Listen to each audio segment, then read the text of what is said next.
You ready? Yeah. Oh, hold on. I forgot something. I forgot my wedding ring. For the sound of you wearing a wedding ring, so that you can sound more married.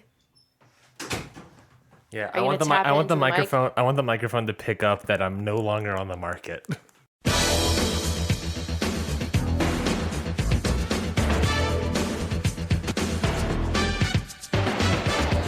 Hello, everybody, and welcome to Scurvivor series, the only podcast where now officially two married folks go through every season of Survivor. I'm your host, Ryan Knightsey, and with me, as always, is the lovely Jessie Dubioski Knightsey. Hi, hello, that's me. That's you, officially. How are you feeling? Well, technically not officially, because I haven't gone to the Social Security office yet. Legally in the state of Georgia, I guess. Technically not. Half. Like, you know what I mean? Like, we have the marriage license. It's on the marriage filed. license, and that's really it. Yeah, that's pretty much it so far. But, we're slowly but surely getting there. We did not, of course, we talked about it last week, or 2 weeks ago, we did not put an episode out last week covering episode 7 of Survivor season 45 because we were getting married, folks. Well, and one of us was getting married, and one of us was passing a kidney stone. Hold on. Don't come at me this hard, this quickly. It was quite the weekend. Quite the weekend for us. Of course, we got married. And then on Thursday, I went to the ER because I was Before we got married. Before we got married, I was attempting to pass a kidney stone. Yeah, because the idea of marrying me was just so stressful. Yeah. Mm-hmm. That you would rather push a tiny crystallized ball through the tiny tubes of your body. Mm-hmm. So. A 2mm crystallized rock through a... Which was more exciting to you. It wasn't exciting. I'll be honest. It was not exciting. We have a lot of show to get to, of course. This episode, we're talking about episode 7 and episode 8. So it's a double feature for y'all for this episode of Scurvivor series. But before we get to it, let's talk about the wedding. Give me some moments, Jess, that you really enjoyed. Obviously, beyond the part of saying we love each other and officially getting married and everything. Beyond that crap. Right. Yeah, I didn't know that was. I guess beyond that obvious stuff. It was fun. It was really fun. It was just like a fun party, honestly. It was just so nice, like everyone that we... Are you talking about the reception or the whole weekend? The whole weekend. So fun. And to see all our loved ones and our friends. And it was just a fun party. The music was awesome. You did a great job. Oh, thank you. And our friends were really trying to make us cry the whole time. I don't think our friends had to try to make us cry. No, they didn't have to try that hard. We bawled multiple times on our own. Yeah, it was a very fun weekend. I think we did a very good job of... we had the rehearsal dinner on Friday. A little welcome party. Welcome party concert afterwards as well.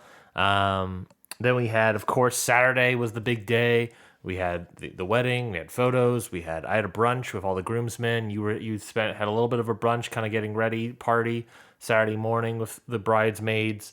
Yeah, that's I think the most annoying thing about getting married is that you have to spend, as a woman, like 6 hours getting your hair and makeup done and also fixing all the flowers that came in with purple in them when you specifically asked for no purple.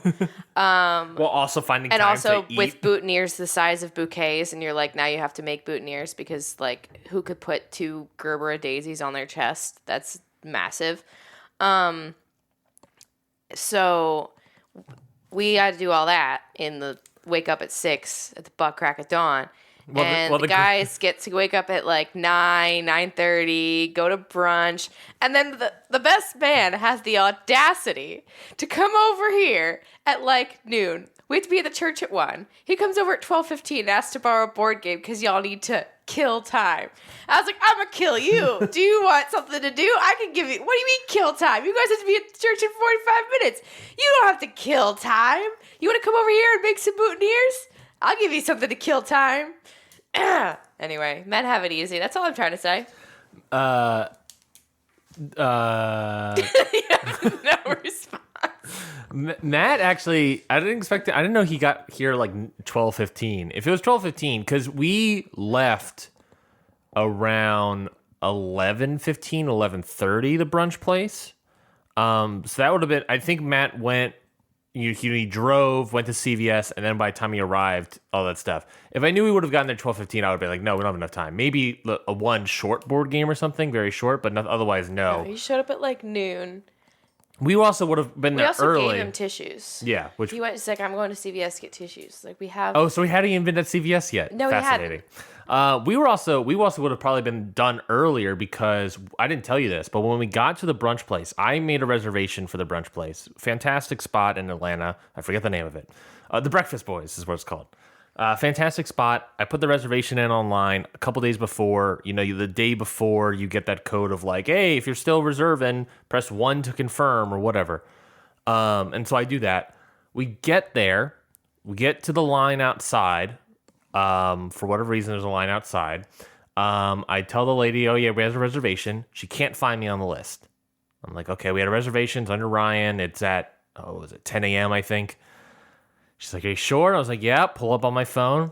And she's like, because there's a search function. So she searches in the thing, finds our reservation. So she says, okay, great. You can go inside. We go inside to the next part where they then give us the menus to go sit down and bring us to our seat, right? We get inside and I'm like, yep, we have reservation at 10. The lady outside says we're all good. And they're like, okay, cool. Check their system. We don't have you. What are you talking about? I showed her my thing. Okay, we don't have you. Okay. The lady outside has it. She used like a search feature or whatever. Excuse me. She used like a search feature outside to find me on the list. She did that. She did the search feature. Nothing came up. Somehow between outside and inside, we lost our reservation for our brunch, and we had to then stand for the next 30 minutes. They didn't go outside and talk to the lady? The lady came in and talked to them. Apparently, that's an issue with their system where between outside and inside, which is like 5 feet, 7 feet indoor, outdoor, it doesn't work all the time. It doesn't synchronize all the time. So we somehow completely lost our reservation in a matter of like 2 minutes. You're really talking up a good game for this place. And then we had to stand outside for 30 minutes waiting 15 minutes for a table to be open, which we then sat at. Which and then we had like 8 people or 6 people, 7? 7 people. 15 minutes is not long on a Saturday brunch. It was packed. Trust me. So like they messed up your reservation, but like 15 minutes is not long for a table of 7. That's why I'm not too upset. Saturday. That's why brunch. I'm making it sound. That's why I'm making it sound bad. This is a Saturday, 10 a.m. on a brunch in Atlanta, and it was a hopping spot, as the kids say. And it was like 15 minutes. I was like, that's fine for 7 people. They did good work trying to get you guys in, because like 15 minutes is a short time. Yeah, so they got us in, and it was a fantastic brunch, and we had a great time. We had fantastic food. I highly recommend their food. We had everyone had a bunch of different things, and everyone was amazed of how good every single individual item was.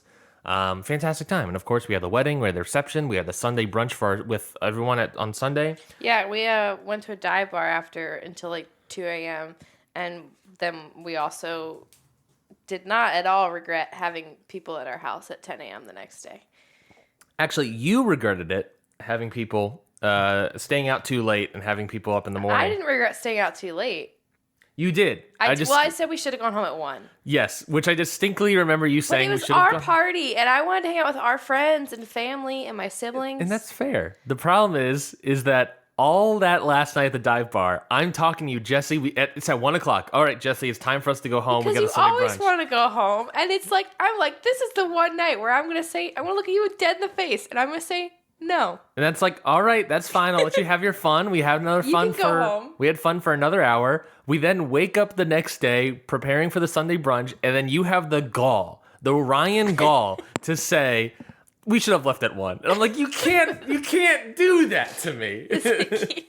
Like the first fight as a married couple. I will vehemently defy it. The first fight as a married couple is being like, I should have left at 1. I know. That's what I've been saying.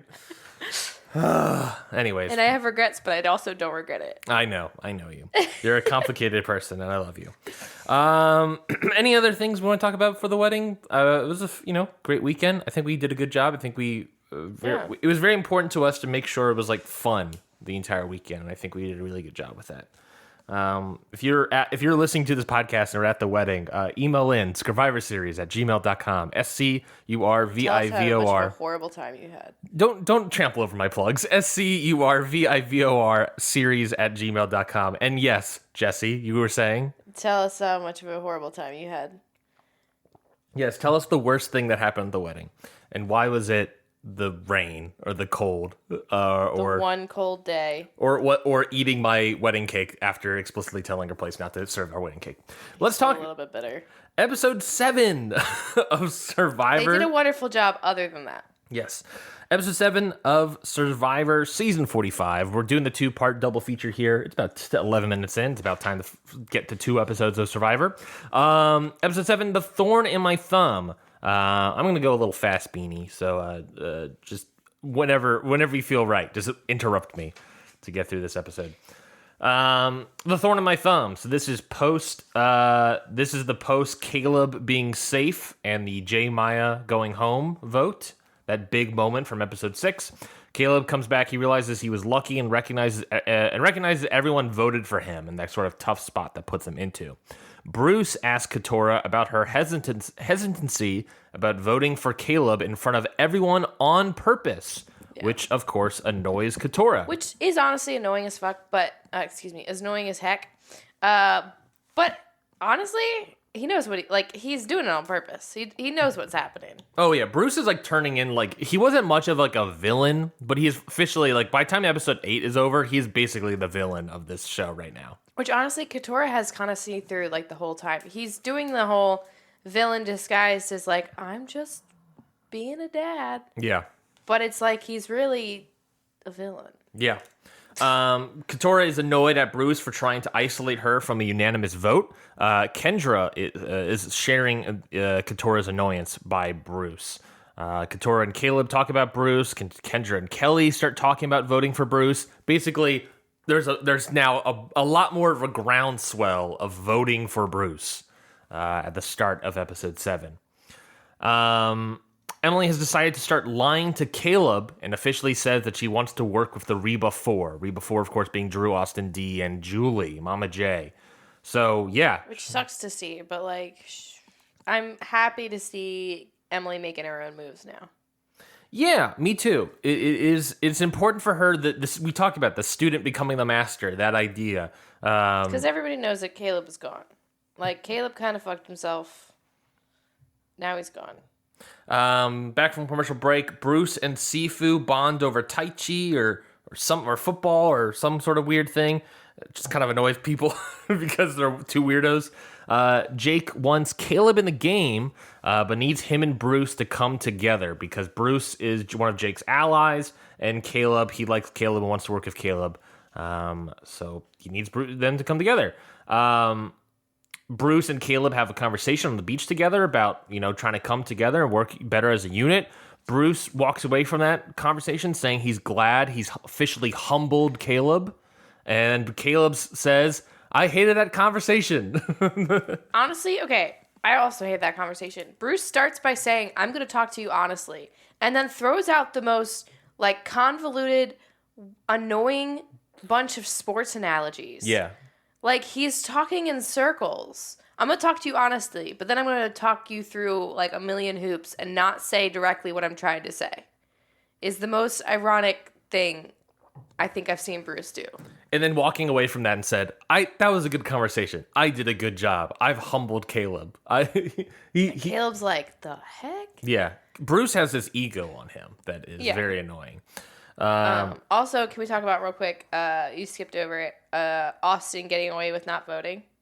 Oh, yes. Thank you for bringing that up. Very, very sneaky, but he got away with it. Yes, Austin at some point mentions how, I think because Caleb comes back and he's 12 people, when he says that in his interview, when he recognizes everyone voted for him, he's 12 people voted for him. We cut to Austin, and Austin's I didn't vote. Only 11 people voted. No one seems to have noticed that it was only 11 votes. Nobody counted the votes. So Austin getting away with, which is not really a huge thing, but ultimately the idea it's funny. It's just funny how they're all everyone voted for me. And Austin's I didn't. Not me. And because I didn't, I have an idol till the bottom 5 or whatever it is. He does this little tee, not me. everyone is sort of struggling with Bruce now. Jake, I don't know if Jake is struggling with Bruce more or less, but he really wants Caleb. He's really gunning for Caleb. He's down bad, but he needs Bruce for the numbers. We sort of get this realization of like the people that are working with Bruce or sort of aligned with Bruce, Kelly, Kendra, I guess. They're all sort of saying to themselves, we don't like Bruce. We don't like working with Bruce, but we also need Bruce to be part of this number. However, the other side, the Reba 4 and everything, see Bruce as a threat, as the leader of this Bella unit, even though the rest of the Bellas, like, he's not our leader, he's just numbers. So you have this front of Bruce, seems to be the leader of Bella, despite no one thinking that inside Bella. But, I mean, they're going to let them think that. Well, we'll see how that works out for episode 8. We get to the immunity challenge. The immunity challenge is basically you have to hold onto a pole and don't drop something. You're holding onto a pole. It's the you're just grasping, bear hugging a pole and just don't drop. 2 immunity people get the win because we're splitting off into 2 different tribes of red and blue. Because 2 immunity people are going to get the win, 2 people are going to go home via these split 2 tribes. The longest person, whoever's the last person standing on either tribe will get immunity, and whoever's the last person overall gets sanctuary for the tribe. So the groups are split off in red: Jake, Dee, Austin, Julie, Caleb, and Katora. And then Team Blue: Emily, Drew, Bruce, Sifu, Kendra, and Kelly. Pretty much, Emily drops first, followed by Julie, followed by Kendra, and we just keep going down and down and down until it's left Dee and Kelly, who last 17 minutes at the very least. Dee gets a fantastic leverage position to get her the ultimate win. Her toes help her. She's doing this sort of like leaning back system. Yeah, she's like putting all the...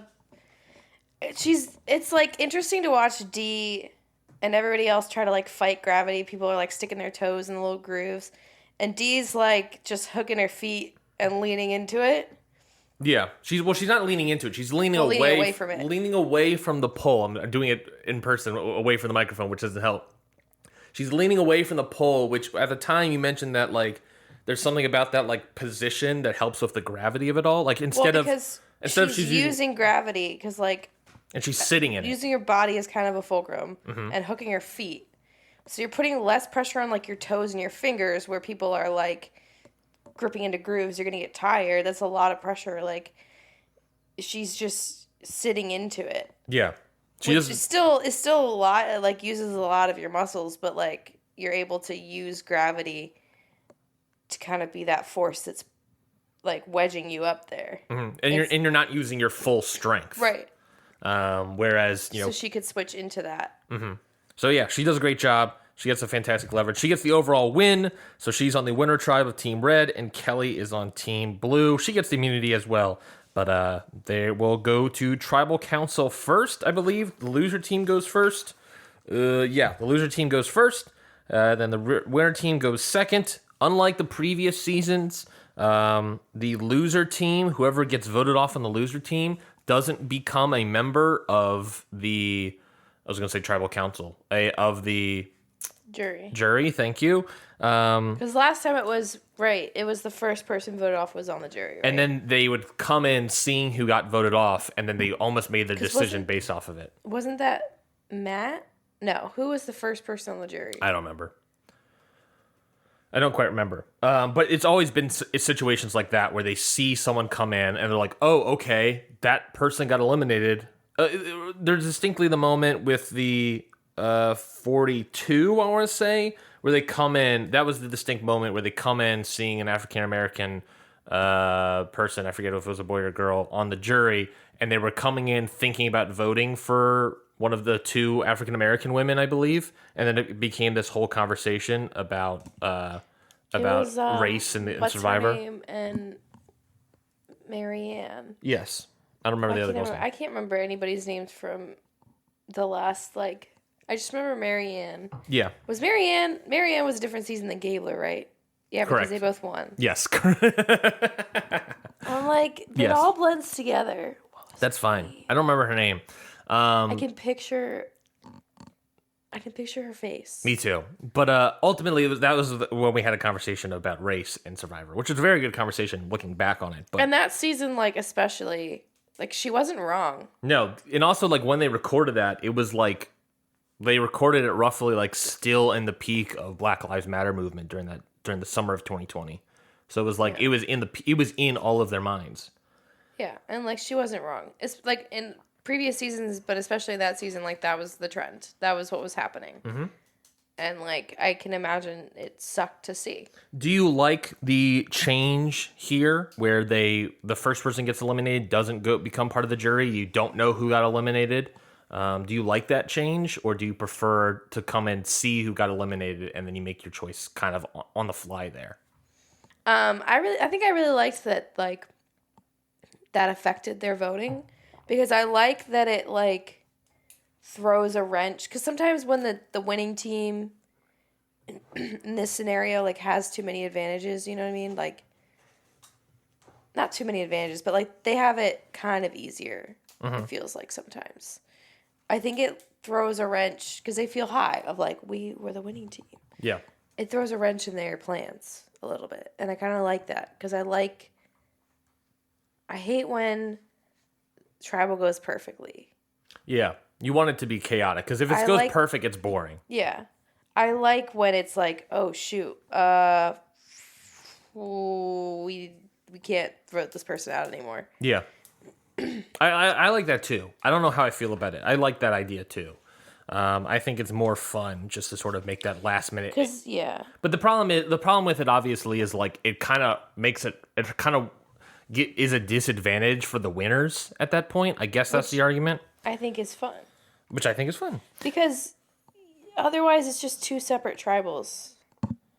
There's no like, it's just two normal tribal councils. Yeah, it doesn't quite. They're kind of separate, even though they are still connected. They're just less connected than they were before.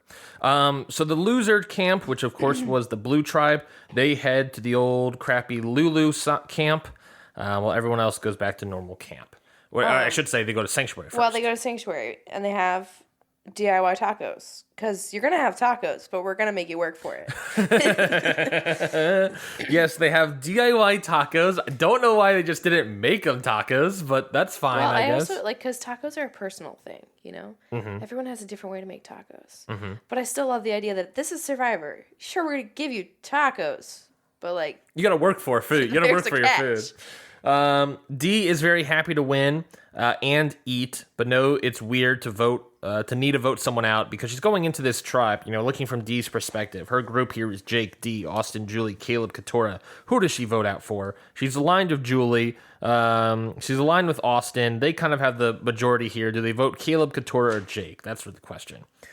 Julie is thinking to that response, yeah, it's Caleb, right? I mean, that's what we're voting for. It's very obvious. I love Mama J. She is so like upfront and frank about so much stuff of like, well, yeah, we're voting at Caleb. Why is this a conversation? Let's just vote out this person. She works with everybody, but sometimes who do we vote for? And she's just sitting there like, well, that's Caleb, obviously. She doesn't like the theatrics. No, which I appreciate. She's just like, all right, we all know what's happening. Mm-hmm. Jake wants to fight for Caleb, and he wants Julie out. He sort of says later in episode 8 that this was more of, I want to vote for Caleb, or I want to keep Caleb, who's the person that's probably most likely can get eliminated, and that's Julie. So we have this sort of, that's the name he sort of comes up with. At the loser camp, at the Lulu loser camp, Kelly is happy to win, but doesn't want to vote out someone, just like Dee. But she's not happy because she doesn't have food. Bruce and Drew talk about voting Sifu out. Drew wants Bruce out, but is willing to vote out Sifu. He's also sort of concerned because he left his bag like a fool. You never leave your bag. This happened to Matt in the same situation last time. Mm-hmm. Never leave your bag at camp. Never leave. And it's a different kind. It's slightly different because at least Drew has an advantage that works, whereas Matt had a fake idol and thought, oh, my fake idol could have been helpful here. Yeah, but everyone in the entire world watching that episode of Survivor, wanted Matt to bring his bag so badly because we all wanted to see him play his fake idol. Yeah. And the resolution we all of that. wanted to see that happen. And the resolution of him believing so hardly a fake idol is that he fully forgets his bag. Just really sums up the idiocracy of Matt on that season. The conversation right now is voting out Sifu. Drew, not only did he leave his bag, but he's sort of in a tough spot where Emily is the only really person he works with previously. Dee, Austin, Julie, the Reba 4, they're all on the other team. He really just has Emily. Beyond that, it's Bruce, Sifu, Kendra, and Kelly. That's a lot of Bello. He also has Sifu, who is a Reba member, but, he's outside the Reba 4, Reba 5, if you count Emily. Kendra talks to Drew and Emily about, and Sifu, about voting for Bruce, to start getting that name out there. Bruce knows Kendra is talking to her. I don't know. Talking about him, I think. Kelly thinks it's the wrong time to vote out Bruce. It's wild to me how he's so aware of things like that, but so unaware about the rest of him. What do you mean? Like, Bruce has no idea, like, the effect that he's having on people and how people find him annoying and how he's, like, he thinks he's coming off, like, genuine and honest and whatever. Because he has an ego. He doesn't think he's annoying. Yeah. But, like, he's, like, that conversation with Caleb, like, I nailed that. And Caleb being like, the heck was that? He's so unaware in so many situations, but, like, he's so aware of, like, the fact that Kelly is definitely dropping his name, even though she thinks she's being sneaky. Like, it baffles me. I love the dichotomy of Bruce. I love also the irony, knowing what is about to happen with episode 8. Kelly thinks it's the wrong time to vote out Bruce. It was the right time, Caleb. It was the right time. There are a lot of moments with Caleb, Jake, Kelly in this moment. A lot of moments we're realizing where people are like, I messed up. I thought I did a good job the previous episode. That laid the groundwork for me to get voted out. If Kelly agreed with Kendra about voting for Bruce, maybe she would still be here today. But that's episode 8. We'll get to that in a moment. Dee and Austin at the winners group talk voting out Caleb. Austin doesn't really want to vote Caleb. Dee doesn't care. Thinks Jake would turn on Caleb. Jake ultimately wants control of the game. This is the moment where Jake steps up and he's like, you know what? I want to play this game. I want to play Survivor. Let's get to it. Caleb and Jake are worried about Austin telling Katora about Bruce's idol for leverage. So he comes up with this plan. They are going to tell Katora about Bruce's idol to try to earn her trust. Which honestly backfires. Yeah, we'll get to that. They're worried there about, like, if Austin does it, maybe that might hurt their game and everything. So Jake's plan is we put 3 votes on Julie, that being Katora, Caleb, and Jake on Julie, which makes it a tie vote, 3-3, with the other 3, Dee, Julie, and Austin voting on Caleb. Jake will then, at some point, I guess at that point, will convince Austin to not go to Rocks, because if they go to Rocks, then Julie and Caleb are safe, and Austin might be voted on because of how the Rocks get done. So he's going to, at some point, he thinks he can convince Austin to flip on Mama J because I believe the reason he voted Austin was because he thinks Austin's, like, scared and he's doing all this place. Austin has almost 2 idols. At the end of episode 8, he has 2 idols. I don't think Austin's scared, so that's a bad read on Jake. This is a plan that is faulty and has a lot of holes to begin with. The first hole being, Caleb talks to Katora about the plan and Bruce, and so does Jake talk about Bruce and his idol. Katora's reaction to that is not how they wanted it to go. She is upset at Bello and might want to work with Reba because she's realizing, everyone I thought I was working with lied to me about Bruce's idol, kept it from me.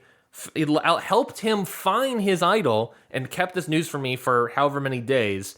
I don't know if I trust any of these people. I don't know if I want to work with them. And she understands that, brain-wise, logic-wise, she should still vote with them maybe. But there's a part of her that feels upset, a part of her that feels emotional and says, no, screw these people. They've been lying to me. Why should I work with them? Do you think it was a good idea to tell Katora about Bruce's idol at this moment, Jess? Honestly, yes. Because I think if you're in a situation where you don't have all your numbers, you are, like, isolated from your parts of your group, you know what I mean? Well, like, you come to find out you're isolated from other parts of your group. Well, like, but you're in a group of, like, a very strong 3-way alliance. It's basically like 3-3. Yeah. Yeah. So, like, now's not the time to make someone in your alliance question you. Mm-hmm. Because, like, I know that they thought it was a for sure thing if she's going to be like, oh, they trust me. No, it's been, like, days and multiple tribals that, like, she hasn't known about this idol. Yeah. In what world is she going to be like, wow, they trust me? She's going to be like, they don't trust me. Yeah. So this is not the time to shake up people. It was a fully bad read. Yeah. I think, like, yeah, she's going to find out. If Bruce plays his idol at the other tribal, like, she's going to find out. Yeah. And she's going to be mad. But that's a risk you have to take because you're in a situation where you're separated from parts of your alliance. You're put in a group with, like, a very, very strong three-way alliance. Like, you can't rock the boat with anybody in your alliance. Like, you have to be sure of your votes. Mm-hmm. And I get it that they were trying to secure Katora's vote, but, like... They ultimately played a defensive move. Jake and Caleb ultimately played a defensive move against the probability of Austin telling Katora about Bruce's idol. Right? Yeah. Like, they actually don't know. We don't see it. I don't know if I didn't read the post Caleb conversations or anything. We don't know if Austin ever talked to Katora about Bruce's idol. Yeah. And I mean, I think that's kind of a risk you have to take because telling her didn't help and it wasn't going to. Because what she's going to think, like, oh, they're only telling me now because they think somebody else is going to tell me. Yeah. Like, she was set on Caleb for the most part. Like, she didn't want to vote Caleb. Yeah. But I don't know. She finds out you've been lying to her this whole time and you're only telling her because you think somebody else is going to tell her. Yeah, and also it brings up the question of, like, does Austin know how Bruce found his idol, or just know that Bruce has an idol? Because if Austin goes up to Katora and say, "Hey, by the way, Bruce has an idol," then you can maybe create this gameplay of, like, you know, they didn't know either. They didn't know either, or they weren't a part of it. Or, you know, Caleb can say, yeah, I knew about it, and that would hurt, and Jake could be like, I didn't know about it.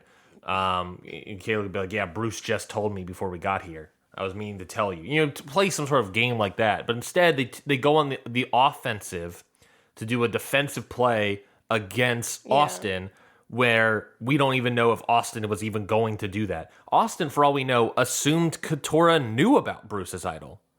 Everyone else on Bello knows about it. Well, I think maybe they would have thought maybe Austin would say something like, unless Bruce plays his idol. And then Katora would be like, wait, what? Yeah. I don't think they necessarily thought that he would tell her intentionally. I think they thought it was also a possibility that he could mention it to her. Yeah. And her be blindsided by that. Yeah. But I don't know. I think it backfired on them. I think it was always going to backfire on them. It was a full-on strategic mishap is what just happened here. We go to Lulu, the Lulu loser. Sifu thinks it could be him. And what does he do about it? Kind of just mopes around the island. Yeah.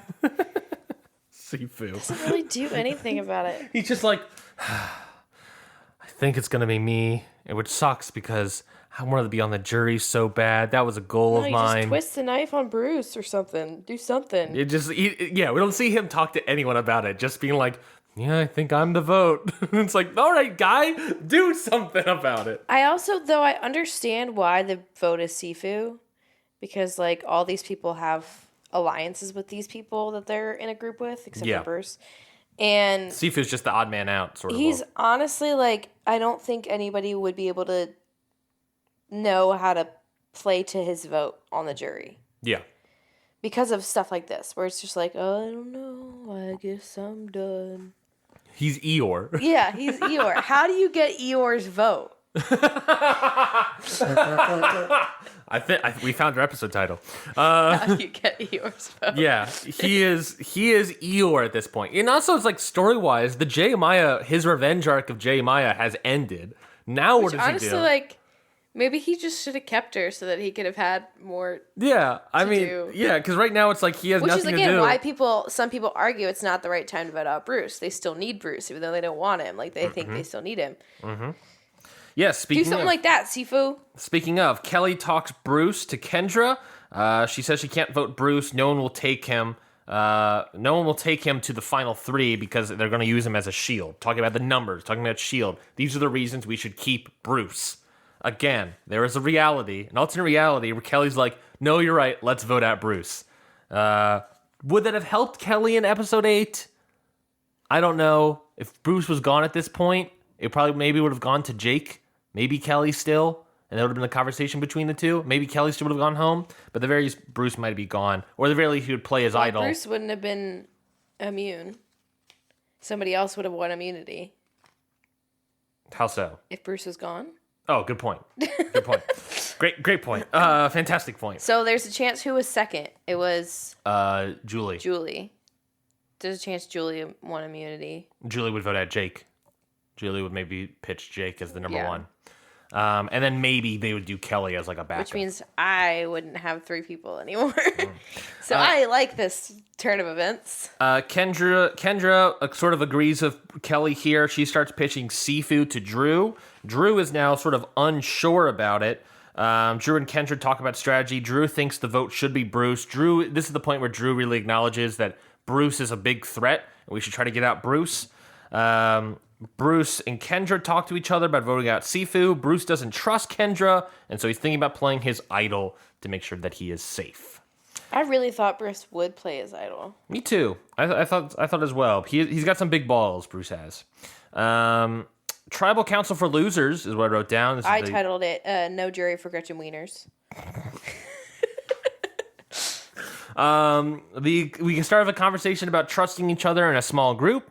Sifu pulls a Caleb. Everyone starts pulling these last-minute pitches after the Caleb vote. There was the Caleb last-minute pitch. There's now Sifu. Next episode's Jake. Everyone starts pulling out these last-minute pitches. Well, and I like that. I like people trying to, like, do something about it. Yeah.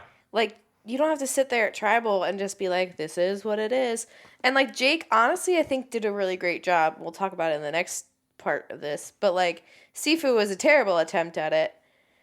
Not terrible. An ineffective attempt at it. Bad. It was bad. But Jake, I think, was fairly effective. Whether or not, we don't know whether or not it actually affected the vote. Like, if that was going to happen or not. Mm-hmm. But, like, I like it. Go down swinging. Don't just sit there and be like, oh, well, I guess it's over. Speaking of getting Eeyore's vote, Sifu pulls a Caleb. He calls out Bruce being a big, safe threat. Doesn't quite land, like you said. Doesn't quite land with everyone. I don't think he's wrong. Mm-hmm. I just think he misread the situation. If anything, it just sort of, I think, gives more credence to what Drew is already thinking about Bruce being a big threat. And that we should vote for Bruce. Bruce doesn't play his idol. Bruce gets 1 vote. That's Sifu. But Sifu goes home. He gets on 5 votes. Bruce, Emily, Kelly, Kendra, and Drew all vote out Sifu. Sifu is done here. And he is out of Scurvivor. We go to the Tribal Council. Do you have any thoughts on Sifu's run this season, 45? No. Not really. Why bother? It really was like a why bother. Like, he had a lot of, like, interesting snippets of, like, personality, right? Emphasis on interesting. But, like, in terms of gameplay, it was really like a why bother type gameplay. Like, the only time we ever saw, like, Sifu being, like, an active player, really, was when he felt like J. Maya wrote his name down, and so then he got her out. Kind of. He only got her out because Julie already wanted her out. Well, and also Caleb voted. Sifu wasn't really. Hold on. Sifu really wasn't even like the vote there. It was really like Austin wanted J. Maya out. That was the sandwich revenge. He just made it known that he would vote for her. Yes, that was a sandwich revenge arc. Plus Sifu being like, I don't like J. Maya, I want to vote her out. Plus everyone else. The Reba 4 really ones I would take for the J. Maya vote. Plus, J. Maya wouldn't have gone out to begin with if Caleb didn't play a shot in the dark and was successful. Yeah. It really was like a why bother. Just like, oh, well. Yeah. Every time he thought his name was at the bottom, like, he just, oh, well. Yeah. He wouldn't really do anything about it. No. Tribal Council for Winners. Do you have a fun name for this Tribal Council? It's You Go Glen Coco, obviously. Of course. 4 for you, Glen Coco. You go, Glen Coco. And none for Gretchen Wieners. They talk about everyone, like things are fine. Everyone talks like, oh yeah, everything's fine. It's sort of a mention of like a Cold War a little bit. Like tribal lines between Bello and Lulu and Reba here. Caleb brings up his 12 votes again. We get a little Austin smirk. Yeah, a little Austin smirk of, that was me. Was it 12? Not me. Only I shall know. Was it me? And, we get the vote, and it comes down to Caleb and Julie. Julie gets 2 votes, Jake and Caleb, but Caleb is one go home. He was only safe last episode. This time was still running out because Caleb is still a big threat. 4 votes on Caleb, D, Julie, Austin, and Katora. That's the big one. Katora flipped. Which would she have flipped had she not been told about Bruce's idol, the fact that they had been lying to her? That's the ultimate question there. Because what motivation? And I feel like Caleb should have seen that coming. Caleb's a better player. What motivation is Katora gonna have to continue working with you when you're already on the outs? You got unanimous votes the last tribal and somehow skated by. She's already going against everyone to side with you, and now you're going to tell her that you've lied to her this whole time. What motivation is she going to have to keep working with you? Agreed. She's 0. already, and also you can make the argument that, if you recognize the person a little bit, she's already sort of an emotional player. She's voting for Bruce out of frustration and annoyance. Well, she and Bruce are playing a similar game. She's more sociable than he is. Yeah. Caleb goes home. Jake immediately, as he's saying goodbye to Caleb, immediately turns to Julie and says, I voted for you. We can talk later. I admire the honesty. The honesty of, yep, that was me. I'm not going to hide behind, because I think he recognizes too that Mama J doesn't play games. I mean, she's playing this game, but she's very direct. Yes. I think she would. I think he was hoping that she would respect that. Yeah. So there we go. Caleb goes home. I'm very glad I took Caleb off my team. I mean, you got a warning shot. To be fair, you got a big warning shot. Please trade this man. Yeah. So his time was numbered, and here trade it was. This player to another team. His number was called. Sifu and Caleb out of the team. Any thoughts on Caleb now that he's voted out? First member of the jury. I think he's a great member of the jury. I'm glad he made the jury, because I think Caleb's a great player, but I think he falls into that trap of that every really good post-merge player does, of being good. Wow. Visibly. Yes. Visibly good in challenges, good strategically, great socially. He had a really hard time hiding it. Yeah. We've talked about it plenty of times in previous episodes and previous seasons of the show, Scurvivor series. The Survivor is everyone wants to make big moves, but big moves are dangerous. Caleb hasn't really made a big move. If anything, the big move this season for him was the safe idol shot in the dark. He just orchestrates a lot of groupings. Yeah, everyone saw him as a bit massive social threat who was very good in challenges, so everyone immediately saw him as a big threat. And he did a big time spot of saving himself from the shot in the dark, and that impressed no one, I guess, because everyone voted him out again. It's the Gabler thing of Gabler won because he wasn't obvious. Marianne won because she wasn't obvious. Obvious people go home. Which arguably, though, I think Marianne was more active, but intentional about hiding it. Yes. Gabler was just nobody's noticed me this whole game. I've been a champion, and nobody knew it. And I did it on purpose. Marianne, in the middle of the season, is yeah, I did that. But nobody's going to suspect me, because I'm this happy little, tiny little girl who's just oh, I'm young and I'm fun. But nobody's going to suspect me, so I'm gonna make these moves. There's active, moments throughout the season where Marianne's yeah, I'm going to do that, but nobody's going to expect it because it's me. Well, Gabler, to a certain extent, does have that, where he's I'm actively deciding to lay low. You're right, he's not doing anything. All of his moments where I'm actively deciding not to do anything. Yeah, his argument was, I won because I didn't do anything.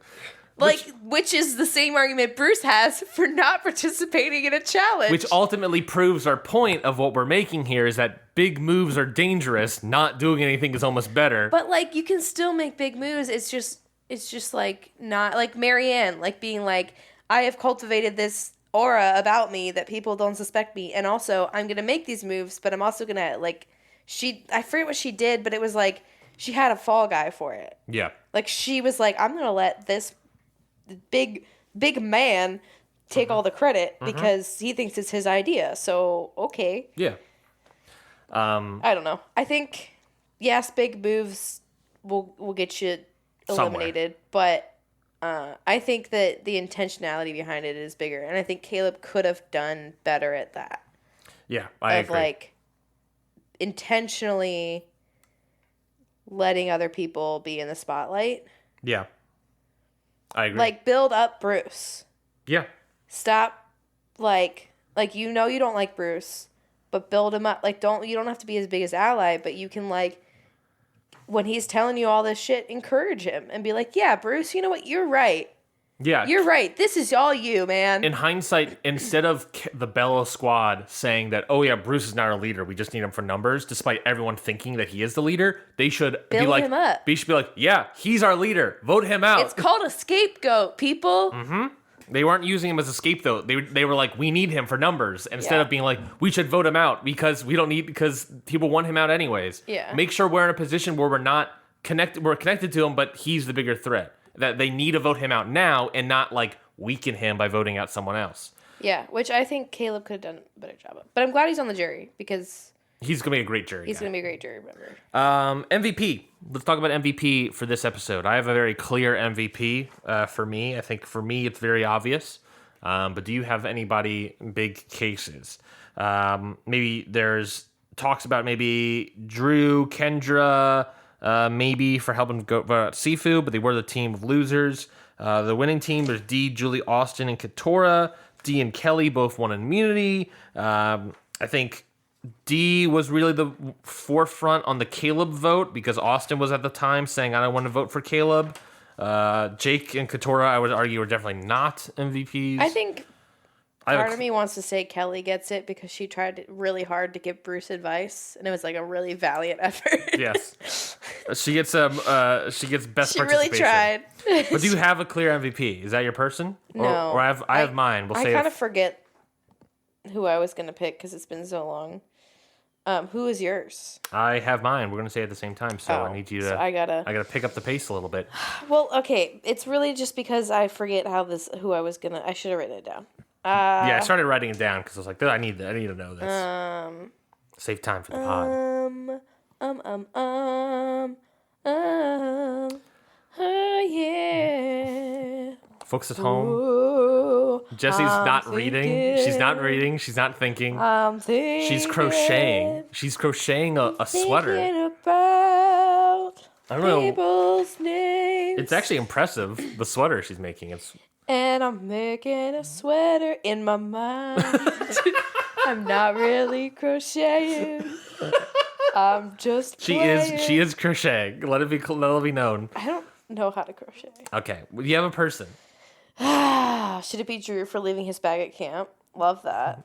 A lot of your MVP cases I've noticed are people who barely do the job right. Sarcasm. The sarcasm MVP. Sarcasm. We put the emphasis on the wrong syllable. Yeah, sarcasm is when you do so much sarcasm that you've now created a hole for yourself. Much like you are right now. You're in the sarcasm. Is that a fun joke? I don't really have one. All right. You said it's obvious, but like for me it's obvious. Okay. Ready? Okay. You have to say someone. 3, 2, 1. D.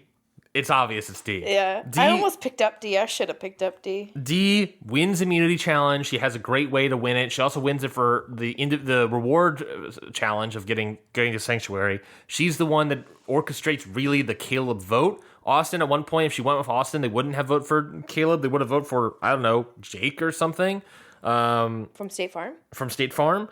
Is he wearing khakis? I feel like he's wearing khakis. He would wear khakis. I want to hear Jake say the words, I'm wearing khakis. Yeah. In his Boston accent. I'm wearing khakis. Khakis. And she's the one that really orchestrates the Caleb vote and she gets Caleb out. I think she's undoubtedly the MVP of episode 7. Yeah. Points. Jess, walk us through it. Well, I wrote down the point totals. I did not write down what they got points for. Oh, that's okay. So we're gonna real quick stall for a second. Okay, so I have on my team Drew, Katora, and Jake. You have Julie, Kelly, and Austin. So Drew got 3 points for surviving the week. Jake got 8 points for, I believe, surviving the week and Sanctuary, maybe a Sanctuary, Reward. winning group award. Group award, yeah. And Katora on my team got 13 points. She won a group award. Said a curse word. Can always rely on her for that.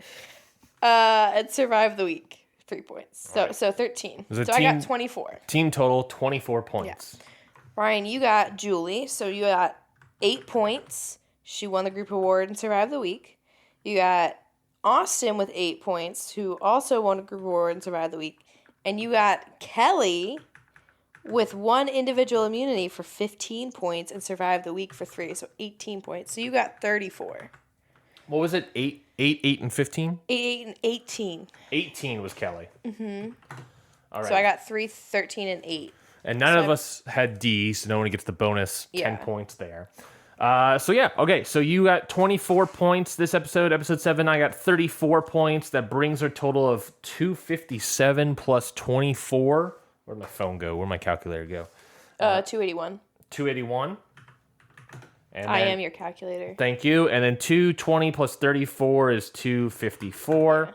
That's a point difference right now of 27 points. Before it was 37, and now it's 27. So I'm in the lead with 20. You're in the lead. You're in the lead by 281 to 254. You're ahead of me by 27 points.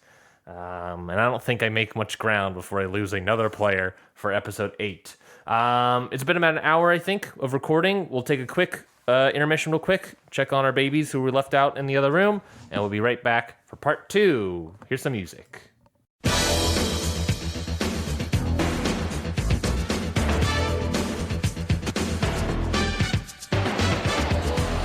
Welcome back, everybody, and welcome to intermission of season 45, episode 8. We're now talking about following a dead horse to water. We're talking following the loser tribal. Everyone said Sifu was hard to vote for. I doubt it. Drew loves Emily's help and doesn't want Bruce to have any symbolic victories. Again, we're continuing the thread of Drew not wanting Bruce, seeing him as a big threat. It's really Drew versus Bruce in a weird way now. And he's really appreciating Emily's help. The winners arrive, and everyone notices that Caleb is now gone. Jake said he was really reckless in his voting, and he shouldn't have done it the way he did. I think based off the last episode 7 review, I think we both agree that he was a little reckless. Bruce is sort of awkward and a little upset with Jake, upset that he started voting emotionally and not logically, and Jake kind of agrees. Says the guy who has been voting emotionally, I feel like, this whole game. Maybe. Bruce hasn't really voted. Has Bruce really gone after anybody yet? I'm trying to think. No, but he, anytime somebody writes he is, I feel like, an emotional player. Mm-hmm. I feel like all of his decisions hinge on, the emotion of it and not necessarily the logic of it. That might be fair. Because he's constantly mad at Katora. Yeah, he thinks he's logical, but he's also incredibly paranoid. Yeah. Which makes him more vote emotionally. But he hasn't really feel like he's made big moves yet for whatever reason. Other than maybe he's just jealous. Yeah, Bruce jealous. Well, he's jealous of Caleb for being social. And no one talking to him. He's probably jealous of Jake for trying to do his own thing. Mm-hmm. And Jake trying to take control of the situation. Yeah, because Bruce is the leader. He has to be in control of it all. It's should he have just gone with the group? Maybe. But at the same time, why always go with the group? We'll talk about it more, but it really sets up his conversation at the end of this episode in the Tribal Council. Julie and Jake talk sort of about how that vote went down. And Julie just sort of responds, yeah, I want Jake out now. Realizes the line was drawn between Bella and Reba when she sort of realizes that, okay, you want to work with me up until your people start getting voted out. Which is so that fair. a line is you're actively drawing a line between you and me. So all right, we can't work together then. Yeah. Which is again what we love about Mama J. She knows the facts, sticks to them, and goes straight down the barrel with everybody. So I love Mama J. A straight shooter. New day. The women realize they are in the majority, 6-4. They have a majority here. Julie and Kendra are down with the women's majority alliance, but they also continue, or say, Julie and D are down with Julie and Kendra are down with it, but Julie recognizes that she still wants to work with Drew, D, and Austin in that Reba 4. So she's sort of flirting the line between Women's Alliance and Reba 4 here a little bit. Which honestly, you can do. Yeah. You know what I mean? The power position is right there, calling her name. Yeah, and I think, I don't know.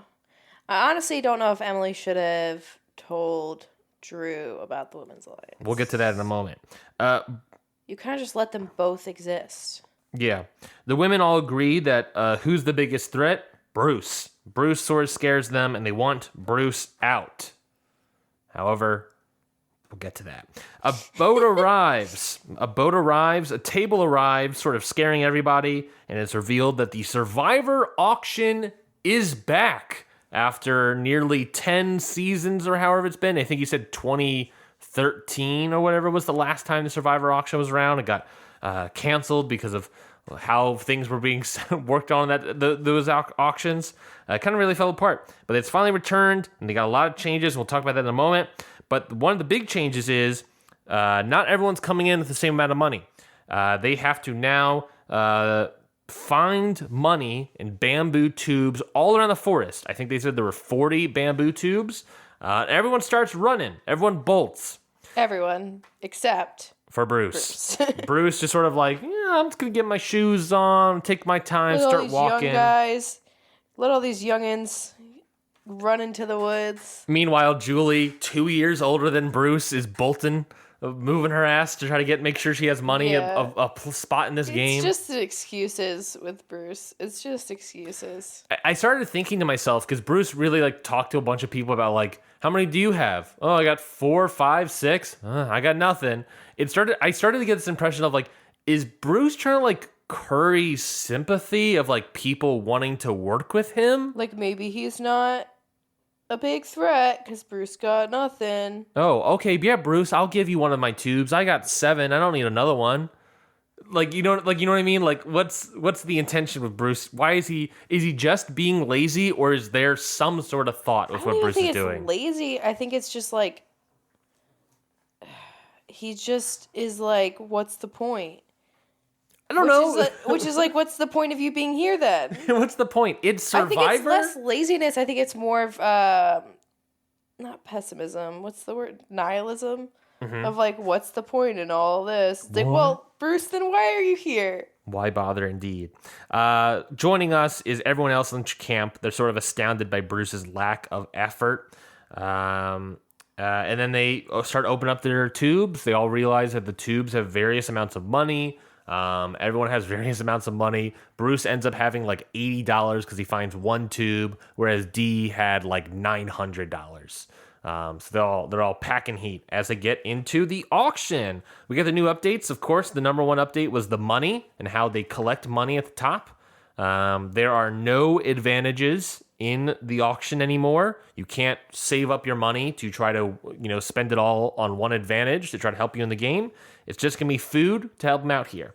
There are also only 15 items up for auction, with the first 5 being guaranteed items. The difference here is that Jeff will put his hand in a bag, pull out a random number, and whatever number he picks, that's the last item to be auctioned out. So 6 to 5. Do you think he's going to smile maniacally every time he pulls the number out? Oh, yes. Try and trick him? Because he definitely did Yes, this was a very big maniacal episode for Jeff Probst here. So really, 6 is also a guaranteed spot. But 6 to 15 are random ends, basically, to tribal council. So you want to have money, you don't want to have not enough money, and you could just randomly lose at any point.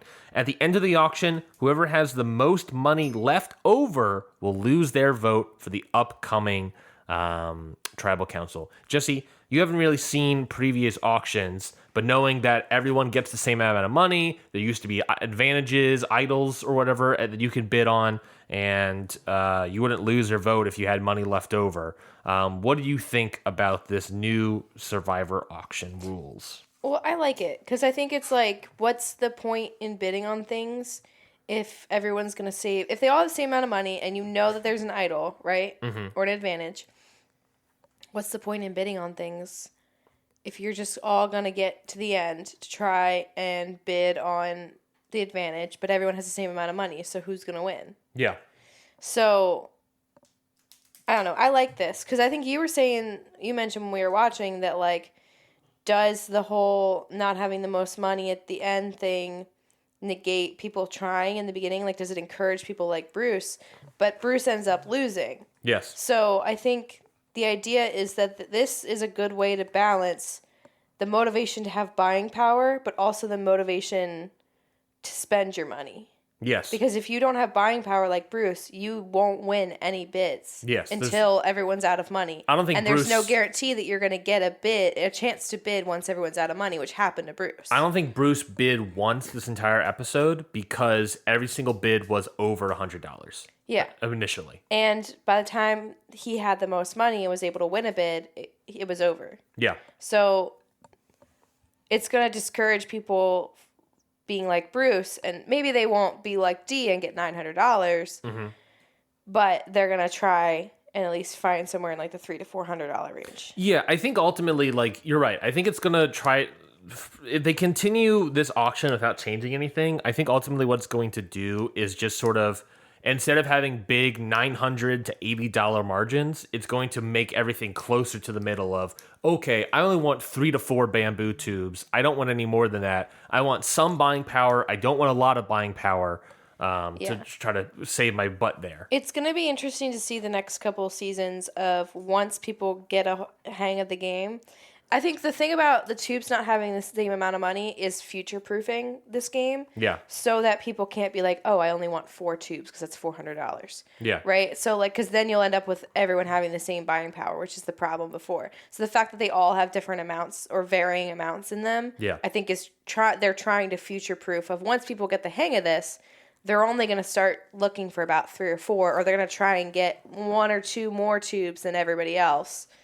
So let's make them all different amounts so that no one can guarantee how much money they have until they open them. Yeah. Which I think is a good future proof. I think that's a good mechanic for trying to make sure people have different amounts of money. Yeah. I'm interested to see how it goes once they all have closer amounts of money. Mm-hmm.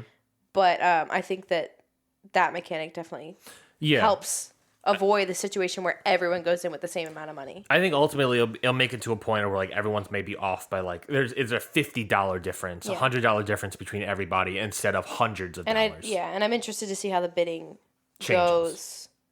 I agree. I agree. I have all the items written down, who won them, and how much they won it for. Are you ready to strap in, Jess? Yeah. If you have any thoughts on any of these, let us know. Item 1, pretzels and beer. Winner, Kendra, $360. I should say, like Kendra starting off here, a lot of people just put all of their money on one item. Which, again, I think will change as people have similar amounts of money. Mm-hmm. I think right now there are people that are like, oh, I have so much money. D has 900. I need to drop it quick. Mm-hmm. But once people have like 360, 340. They'll start saving money. Yeah. I think people are going to try and... I think there's going to be a little more strategy in the bidding. Yeah. I think they know they're the guinea pigs. They know that the one thing they can only think about is not having the most money at the end. Yeah. So, like, they're just going to drop all their money. If you're D, who will be item 4, she has $900. She can basically just pick what she wants. Yeah. And we'll see how that goes. Item 2, fries, Coke, and a ketchup. Winner is Kelly with $500. Item 3, it's covered. Emily gets it for $440. She's very nervous. It's bat soup. It turns out to be wine and a charcuterie board. Honestly, the way that Emily reacted to that, even without being on a deserted island for 20-something days. I think 16 maybe 16, at this point. I would have reacted the same exact way. The meat flowers looked so good. And the glass of wine looked so... I don't like white wine. I would have drunk the shit out of that white wine. It looked so crisp and cool. Like, that was the perfect reaction to that. If I recall correctly as Beautiful charcuterie board. Well done, our department. I'm not entirely positive on this because I didn't write it down. And props department. There was an episode a couple episodes ago where a bunch of people were talking about all the food that they wanted to eat. And if I recall correctly, one of the foods Emily wanted to eat was a charcuterie board. Do you think that fueled some of these, like inspired some of these? Maybe. Because I think Austin's I think was like a pizza or something. And I think Kelly said something about a margarita. Yes. So I think that they took that because they wanted people to bid on them. Yeah. But ironically, the ones that people mentioned were the ones that were covered. Yeah. Oh, that's a good point. Yeah. Well, not all of them, but we'll get to that. Well, the ones that people said they really wanted, like the charcuterie board, the pizza, and the margarita, were the covered ones. Not all of them, but we'll get to that. The 3 of those were all covered. Oh, no, the pizza wasn't. Pizza wasn't, and the margarita wasn't. No, it was. Oh, it was covered. Oh, I didn't write that down then.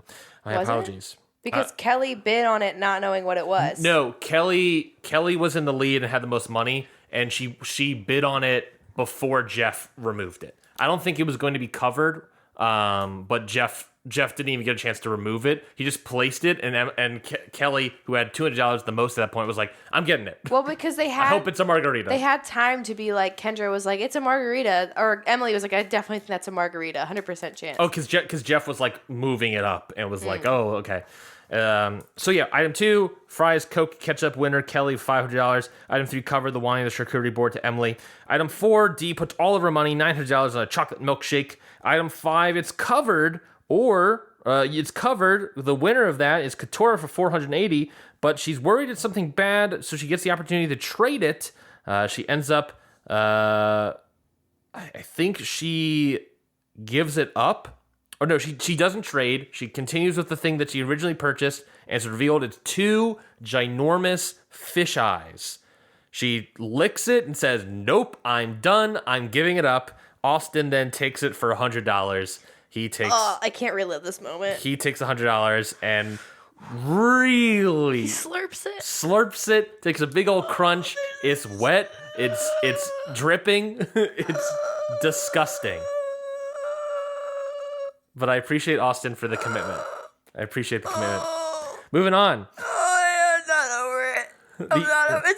I have this image, and it's just like slurping the piece of eyeball into his mouth and holding just like an oozing. Oh. Oh, don't gag. People listen to this. Don't do that. They then put the possible trade item up for grabs as item 6. This is also covered. Drew gets it for $520. It's just a bowl of candy. Drew tries to argue with Jeff of like, "Hey, I'm willing to negotiate," or nope. Jeff's like, "Nope." That's a previous thing that Jeff used to do, but I think because it was a trade, Jeff was like, "No, we're not doing that." Item 7, a pepperoni pizza. Austin gets it for $600. Definitely better than 2 fish eyes. Item 8, Julie gets it for $420. It's a toothbrush, toothpaste, and a mouthwash. Not entirely food, but hey, a clean mouth is something to strive for, I guess, on day 16. Item 9, it's the winner gets it for Jake for $340, but it has to be shared by 3 people. He shares it with Julie and Bruce, and it happens to be a chocolate cake. Bruce... What is he doing? He is taking the tiniest bites. Little pinches. Little pinches. He cuts it with his finger and just takes little pinches. Julie and Jake, which I feel bad for Julie, because this probably tastes like a mint chocolate cake, so that's good, maybe, actually. Yeah. They're just taking globs. But that was a nice move for Jake to offer that to her, and also because she didn't have any food in this auction. Which is, I think it's a good move on Jake. A good gentleman's move by Jake. They just take globs of the food. Bruce, he's like, "Is anyone else hungry?" And Bruce is like, "Always." And he's like, "Okay, Bruce, come up here." Everyone, Jake and Julie just start globbing up chocolate cake mounds. Bruce just takes his 2 fingers. He starts cutting the cake like a knife with 1 finger, and then taking just with chopstick fingers, tiny bites, and just putting it in his mouth. And it's like, what the hell, Bruce? What are you doing? Why you go up here? Why offer to go up there? I would have honestly offered it to Katora, who had to lick a fisheye. I agree. She didn't have any food. She only had the fisheye. Yeah. I would have offered it to Katora to get that taste out of her mouth because she probably would have done better at eating the chocolate cake than Bruce. Mm-hmm. Just because Bruce seems to just do everything in the smallest way possible. And it would have helped having Katora back on your side maybe and be like, all right, here's a chocolate cake. No one would have upset about that. But Jake couldn't make a decision fast enough, so he just went with Bruce. I totally would have picked the person who had to lick a fisheye.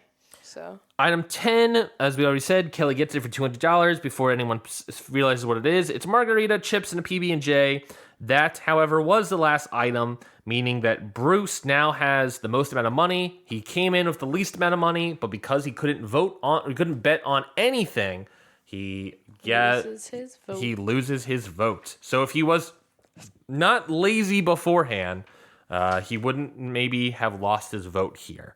So that's an interesting dilemma for the auction moving forward. Yeah, which I think now that they know all the terms, like that is not going to happen as much because I think everyone's going to see what happened to Bruce. I think people are either going to strategize of getting middle of the road or as much money as possible, so that you can just spend all your money right away on whatever you want.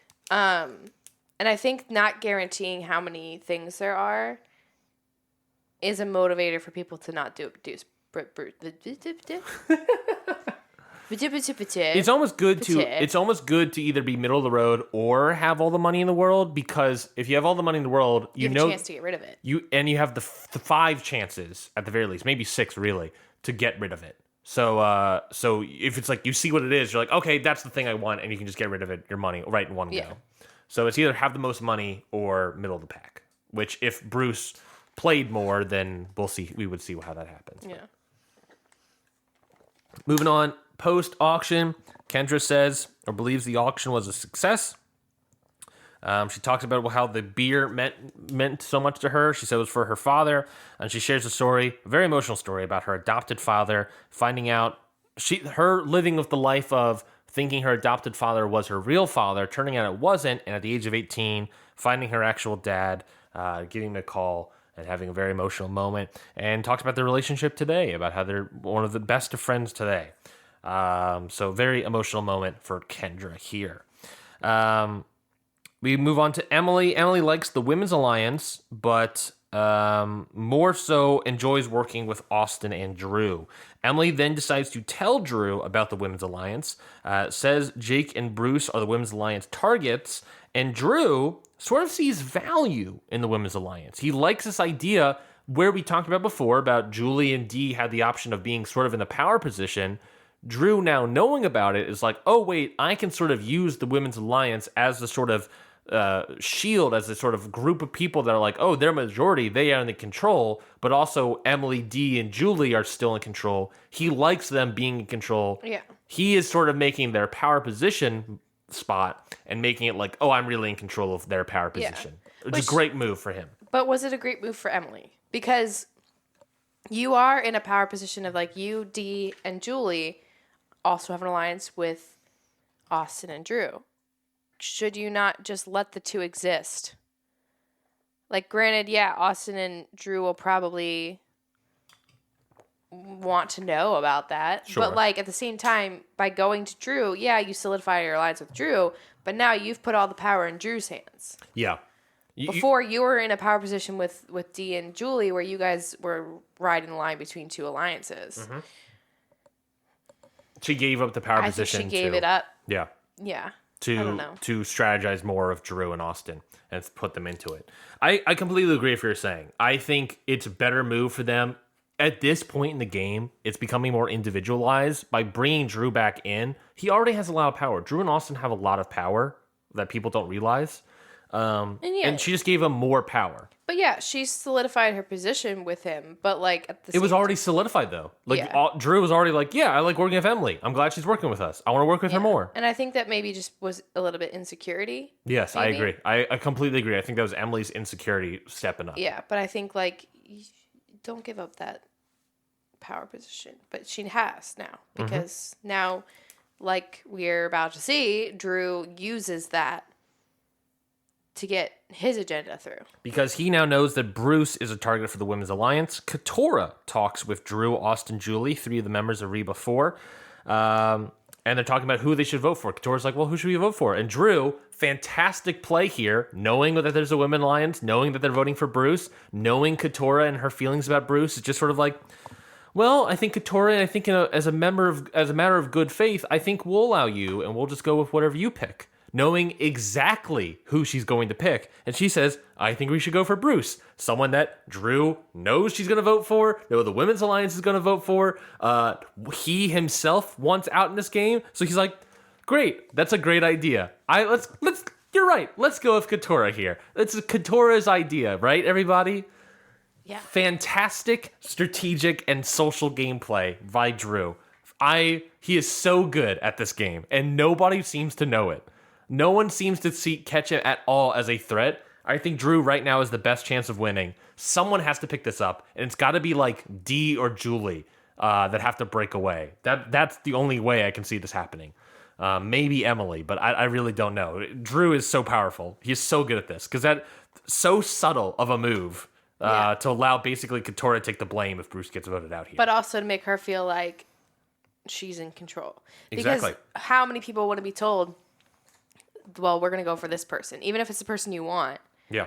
People like Jake who are like, well, I want to make a move. I want to be in control. Yeah. Everyone wants to be in control, but being in control means you also give the responsibility. With great power comes great responsibility. I believe a dying uncle said that once. We get to the immunity challenge. Basically, this one is that you have to hold onto a piece of rope that's holding basically 1/3 of your pre-game body weight. The longest hold of that rope wins. But before the challenge starts, Jeff offers everybody a bag of rice, and he wants 4 people to give up their spot for immunity. Instead, they get a bag of rice to the camp. Dee and Emily both say, okay, we'll sit out. And Jeff and Katora is like on the line. She's like, I don't really know. No one else is really doing it. I thought this is fantastic. So overly dramatic. Jeff says, fine, you know what? I'll help you out. He pulls out this big knife. Like, that's not a knife. I can't do an Australian accent. He stabs the bag of rice and it begins to pour out. Everyone's just like, huh? Wait, what? Everyone just start realizing what's happening in that moment. And that was like perfect villain moment. Yes. Like it seems like Jeff has always wanted to do this. Jeff always wanted to do this. Of course he is. That's like, or not even villain moment, like in the movies where they're like, where the hero does something stupid and people are like, what the heck are you doing? But it like works. He's like, and like cutting the rope and they're like, what are you doing? Yeah. To get people to motivated to do things. But like, I also think there's a psych moment where in the Yin Yang episode, Sean gets the call from the serial killer and he's like looking around for the person on the phone trying to find him. And instead of answering the phone, he throws it and they're like, what are you doing? And he like basically is gambling on it. And that felt like a very like that felt like Jeff just being like, screw it. You know what? I'm going to gamble with this. Pulls out a knife, stabs bag. What the heck? He turns the bag of rice into a timer. Drew is the only one that's like says anything. It's like, he's like, wait, what's happening? And he's like, and Jeff just looks at the bag of rice and it's pouring out. And he's like, well, that's your bag of rice. And it's pouring out. And Drew immediately is like, all right, I'm sitting out. Someone, anybody else. And they're all like, and Drew's like, come on, people. And Katora finally decides to sit out after waiting a little bit. So Dee, Emily, Drew, and Katora all sit out, giving up their immunity spot. Which ironically are the four of the people in this conversation about who they want to go home. Or no, I believe it was only Dee was not in it. It was just Emily. Emily wasn't right. It. It was Drew, Emily's Austin, in the Julie. alliance with Drew and Austin. And yes, but they all know. It's like all this group. It's the Reba 4, now 5, plus Katora, who had the conversation with the Reba 4. So like, they don't need it. They don't need it, and which Jake brings up later. We get to the actual challenge. Everyone survives the phase 1, 2, and 3, where they're changing the ropes, changing their hands. Except Kelly immediately messes up at the phase 3 shift. Kendra drops as well. We shift to phase 4. Austin, Jake, and Julie all drop, which means Bruce wins. Yep. I wrote down time to scramble. Yeah. I wrote down right before Jake dropped. Jake is really susceptible to Jeff's heckling, might not go well for him. Then immediately Jeff says something and Jake tries to respond and he drops. Yeah, he's like, thanks, Jeff, and then drops. So. Mama J was so close. Yes, it was. Last two were Julie and Bruce. She's very close to winning. Bruce just held out strong. Yeah. We are going to talk about real quick, though, how anytime Jeff says, I'm really impressed, we've made it this far and no one's dropped, that's code to the game designers, like, make this harder, right? Yeah. I think if you want to make this a little harder, instead of 130, you have of the pregame stuff. Because they made it to 3 phases of this, and they only had 4, really 5. Well, really 4, actually, phases before people started dropping. We have to make it possible for them to do at the last phase. So they probably did the heaviest weight that they could handle at the last phase. Yeah. Maybe instead of one... But I think the phases there have to be, like, less phases. I think there has to be more of a dramatic shift. Maybe. Yeah. So, yeah, Bruce wins. He gives a little speech about how... we don't really know about Bruce's backstory in any capacity here, but he sort of talks about how the color yellow was really emblematic of his daughter. He speaks to her every day. You know, he has a very close relationship. Makes you think that is his daughter dead? But then you look it up. No, she's just at college. Yeah, Sid's strength. It was a lot of things of like, I speak to her every day, which it was like that. Maybe like very, 3 games. Yeah, talks to her every day. But he says that very present tense thing. He said Sid's strength. It was the color yellow. I'm sitting here thinking, did Bruce's daughter die of cancer? Is that what happened? Like Sid's strength, not breast cancer, but just cancer is the yellow color. And I was confused, and it turns out, no, his daughter's just in college. So I guess that's good. Later, after commercial, everyone is upset Bruce won, because of course they are, because Bruce was the vote, and now it's just ruined everything. Emily, Kelly, Kendra talk about Jake as the vote, but thinks Bruce can play an idol for Jake, actually. They think it's plausible. Why would he do that? I don't think Bruce would ever play an idol for anybody.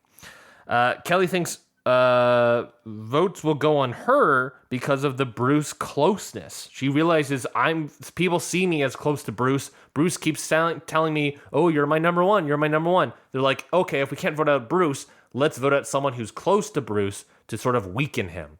Which kind of is the plan with Jake. Which is kind of the plan of Jake, but then they just sort of put out Kelly as there as well. Jake talk about this, Jess. Jake reads through some BS and starts looking for an idol.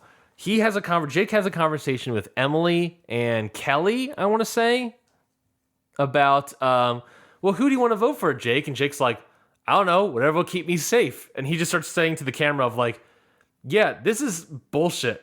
This is real BS. They want me to be a fall guy. I know what they're trying to do. I'm not going to do their game. And it's just a very awkward conversation that doesn't go anywhere because they're trying to convince Jake to not play a shot in the dark. Yeah. But they don't have a reason to not play a shot in the dark. They literally say, yeah, just don't play your shot in the dark. It's like, we don't know why, but don't play your shot. We don't have a person to tell you, but just maybe don't play your shot in the dark. Yeah, terrible. How about you, like, don't play it? Terrible gameplay from Emily and Kelly here. Terrible gameplay. It was like, what are you guys doing? This is terrible gameplay here. So he starts looking for an idol. We don't know. We don't get the idea. I don't think he found anything. And this is where really, Kelly thinks that votes will go on her, but this is really the moment where the tide starts turning. Drew, instead of pitching for Jake because everyone's realizing Jake is, looking for an idol, he might find something. We need a backup person. Drew pitches, let's vote Kelly. A lot of people like her. A lot of people want to work with her. She's close to Bruce. There are a lot of ways to maybe hurt Bruce in this capacity. If it's not Jake, what if we vote out Kelly? He says this to the Reba 5. The girls, Dee, Emily, Julie. Julie was like, oh, I really want Jake, but, whatever needs to happen. And Dee sort of says, we're all going to think about it. It doesn't quite land, but the girls are like, let's think about it. Should we vote out Jake? Should we vote out Kelly? And then we get to Tribal Council. Tribal Council, we had some rice negotiation talks, but it ultimately doesn't matter because Jake gets flustered for a real long time, which was kind of confusing why they showed all of it, but he gets real flustered and he says, you know what, I'm just going to make a pitch instead. And Jake is really thinking through what he's trying to say. I don't think maybe he is nailing it because he doesn't go home, but he's really thinking through what he's trying to say. And his big pitch is, I don't understand why people might want to dogpile votes on me. There have been a lot of dogpiling on votes. Look at the Caleb vote where he was safe in the shot in the dark. He's like, I don't understand why there's a lot of dogpiling on votes. And he said at one point, it's shocking how many people think they are safe in this game, and they are part of the majority alliance. He's like, it doesn't make any sense. He was really talking about how like that's not how Survivor should go. You're not everyone is safe. And like, why are you always letting the same people run these votes? Mm-hmm. Why do you go with the majority? Why not make your own move? Yes. Which I think is a fair point. I think, honestly, and this is what we were talking about earlier, is like people not fighting back. I think Jake is actively fighting back. Everyone's going for the safe vote. Instead of being like... I want to be, it's the thing we talked about last season we recorded. It's the thing of, I'm sorry to interrupt, Beanie. It's the thing of... apologizes, but still does it. To be fair, I did interrupt you, so. It's the thing of everyone wants to be on the side of the vote, but why does that matter? It sucks when you're the one person not on the side of the vote, but if it's like an even split, who cares? You're on the right side of the vote because you're choosing to be. Yeah. On the majority, but like, let me get my sitting position. She's getting on her high horse. And I think he does an effective job of not putting his foot in his mouth like some people do, where they're like, they do the same thing except they do it wrong, where they're like, but this person over here, like calling a person out, because all that's going to do is get people to fight you back. Mm-hmm. Instead, he's vague about it, and he's like, just in general, why are we all just allowing certain people to run the vote? Yeah, you're on the right side of the vote, but you're on the right side of the vote because 3 of you decided that you don't want to be on the wrong side of the vote. Instead of not doing your own thing, you just go with this group. And what happens if you dogpile on me and I have an idol? And the way that he trips up... I don't know if he's a feeder kid or whatever. He did it. He definitely did it on purpose because he doesn't have an idol. He said, if I pull out if I pull out an idol or a shot in the dark or something and play that and I'm safe, then, one person's going home with one vote. Then maybe they're actually splitting the votes and you're going home. Or I decide, Yeah. And I think that's a great point from Jake of like, and I'm tired of it too, of everyone just deciding, oh, well, 3 people have decided this, so let's go. But like, let's do something here. Mm-hmm. Because yes, it's either going to be that group might be splitting the vote and you don't know it. And you are the target. Mm-hmm. You are the backup. Or like he said, if you all do go with it and I am safe and I pick one person, they're gone. Like that's what happened last time. This could happen this time. So stop letting the same people... And I think the thing is, too, people have just accepted how much power Drew and Austin, Dee and Julie have. Instead of trying to break up this group, they're just... Because they don't realize. Right. I think they accepted, but I don't think they truly realize how much power they have. They're just letting people run this game. Mm-hmm. And I think Jake did a really good job of, like, being like, I might be going home, but, like, you should be mad about it. You should be mad about how easy this is for people to just dogpile votes. Yes. Play the game. Yes. Get in it. Trip people up, mess up people's votes. Yeah.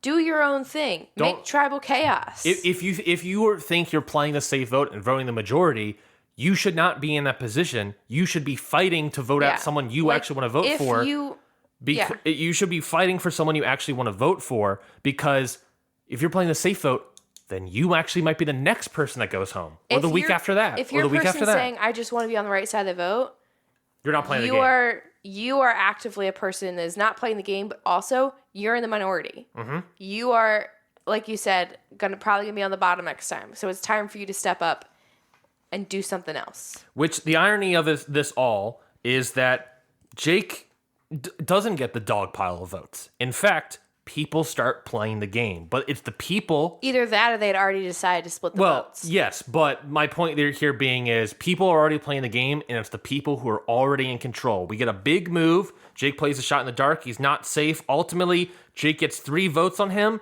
and Kelly gets 5. The Reba 5 all decided, yep, let's vote out Kelly. They make a big move, a big shocking move. Kelly was really upset about this. Right. Really surprised. Jake ended up being correct.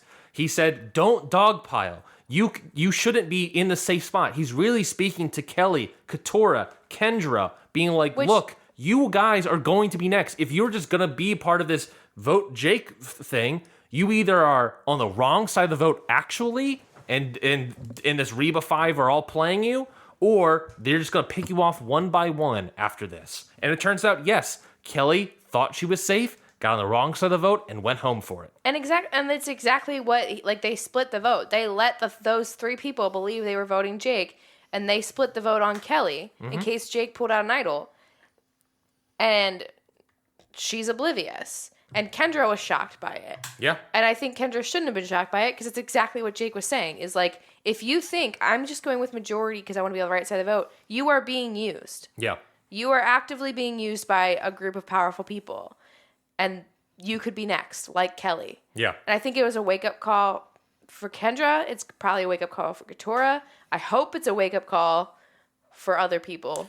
But I mean, yeah, Kendra, Katurah, Jake, and Bruce. They're in the minority against the Reba 5. What do they got to do now? They have to sway someone over to break up that group. Who do you break over? Emily, who's actively deciding and doing stuff to want to work with Austin and Drew. Julie, she's already mad at Jake. She's going to want to vote out Jake. D is probably your safe bet. Yeah. It's going to be tough. But yes, Kelly goes home. Sucks for me. Don't like that. She's really shocked, really surprised, really upset about this. And she does end up going home. So Jake tried to warn them that, again, like, you are being used tonight. It was just a little too late. Yeah. Just a little too late. Thoughts on Kelly and her run this season? I thought she could have made it far. I think she could have been better. I was saying early in the season, I was like, Kelly could be a solid winner. And then just we seeing her social... She has very good social skills. I don't know if her strategy was there. That awkward conversation of Jake really like showcased, oh, she's bad at this. Yeah. She actually might not be as good as I thought she was. That really hurt her case in my eyes. But yeah, I thought she was a good, I think she was a solid like women's challenge beast. Yeah. I mean, I don't know. I want to say challenge beast yet, I guess, because there's only been 2 individual challenges and she won one of them.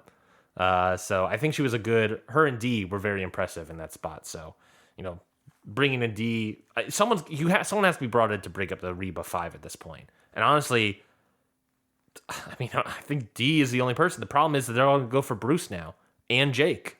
Yeah. So it's just slim pickings at this point unless you break up the 5. Unless you want to make a big move and break up the 5. And I think this is where Jake and Bruce really need to, like, turn it on. Like, Bruce needs to make nice with Katurah and needs to be like, listen, we haven't gotten along, but these 5 people are deciding every vote from now on. And it's just a matter of time before we're a part of it. So we need to do something. Yeah. It is these 5 people. You cannot be on their side because they are making it. They made it actively clear here on this episode that these 5 people are in the power position. Not in the power position, TM.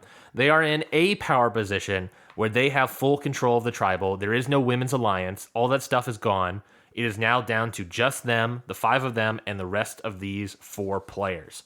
Who then of the Reba 5 can, split off and try to ruin their chances? Honestly, I think D is the only one. Yeah. I don't think Emily's going to do it. I think Austin and Drew were a solid pair. Drew might see the value in splitting off, but he wants Bruce out, so he's not going to split off to work with Bruce. If he wants Bruce out, Austin got Kelly out. Austin, by getting Kelly out, now has 2 full idols. Yeah. Immunity idols. So he might also give that to Drew. Mama J wants to get Jake out, so I don't know if she's going to flip. But maybe she can put aside to recognize that there are 3 people that could beat her to the top 3. Yeah. That she needs to start getting rid of. I agree. I hope that she does see that. Or D. I think D and Julie are the only ones that have the possibility of seeing that. Do they have any connection with anyone else? I'm trying to remember. Whose tribe were they on when pre-merge? Because they split off. They were on.